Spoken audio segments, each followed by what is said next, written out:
తాకట్లో ఉన్న మీ బంగారాన్ని విడిపించి ఆ రోజు ఆన్లైన్ రేటుకి కొంటాం. Sharma gold company. జమ్మూ కశ్మీర్లోని పహల్గామ్ ఉగ్రదాడి నేపథ్యంలో కేంద్రం అలర్ట్ అయింది.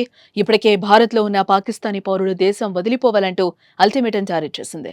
నిర్ణీత గడువులోగా దేశం విడిచి వెళ్లాలని ఆదేశించింది. ఈ నేపథ్యంలో హైదరాబాద్లో స్పెషల్ బ్రాంచ్లో రిజిస్టర్ చేసుకున్న పాకిస్తానీల వివరాలపై పోలీసులు ఆరా తీస్తున్నారు. వివిధ వీసాలపై భారత్కు వచ్చే విదేశీయులు ఇక్కడ ఖచ్చితంగా రిజిస్టర్ చేయించుకోవాలి. వారి వీసా వివరాలతో పాటు ఎక్కడుంటున్నారు, ఎవరితో ఉంటున్నారు, ఫోన్ నెంబర్, చిరునామా తదితరాలను అందించాల్సి ఉంటుంది. మిగిలిన అన్ని దేశాలకు చెందిన వాళ్లు శంషాబాద్లోని మామిడిపల్లిలో ఉన్న ఫారినర్స్ రీజనల్ రిజిస్ట్రేషన్ ఆఫీస్ వద్ద రిజిస్టర్ చేసుకుంటారు.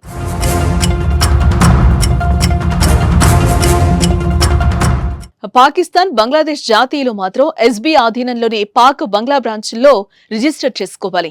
ప్రస్తుతం ఈ కార్యాలయం పాత బస్తీలోని పురానీ హవేలీలో ఉంది. ఈ విభాగంలో రిజిస్టర్ అయి ఉన్న పాకిస్తానీల సంఖ్య 208గా ఉంది. వీరిలో లాంగ్ టర్మ్ వీసా కలిగిన వాళ్లు 156 మంది ఉన్నారు. ఇక్కడి వారిని వివాహం చేసుకున్న పాకిస్తానీలతో పాటు వారి రక్త సంబంధీకులకు ఈ వీసాలు జారీ చేస్తూ ఉంటారు.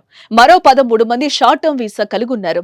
విజిట్, బిజినెస్ తదితర కేటగిరీలకు చెందిన వీసాలు షార్ట్ టర్మ్ కిందకు వస్తాయి. మిగిలినవన్నీ మెడికల్ వీసాలని అధికారులు చెబుతున్నారు.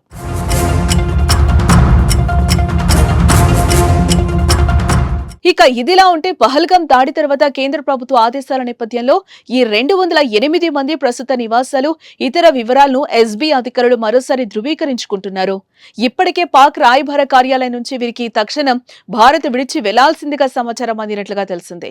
కేంద్రం విధించిన గడువు ముగిశాక ఎంతమంది దేశం విడిచి వెళ్లారనే వివరాలను ఇమిగ్రేషన్ విభాగం నుంచి పోలీసులు సేకరిస్తారు.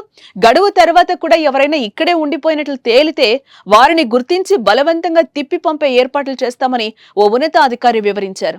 మరోపక్క కేంద్ర మంత్రి ఆదేశాలతో హైదరాబాద్ పోలీసులు అలర్ట్ అయ్యారు. ఇప్పటికే నగరంలో ఉంటున్న పాకిస్తానీ పౌరులను గుర్తించేందుకు స్పెషల్ డ్రైవ్లు నిర్వహిస్తున్నారు.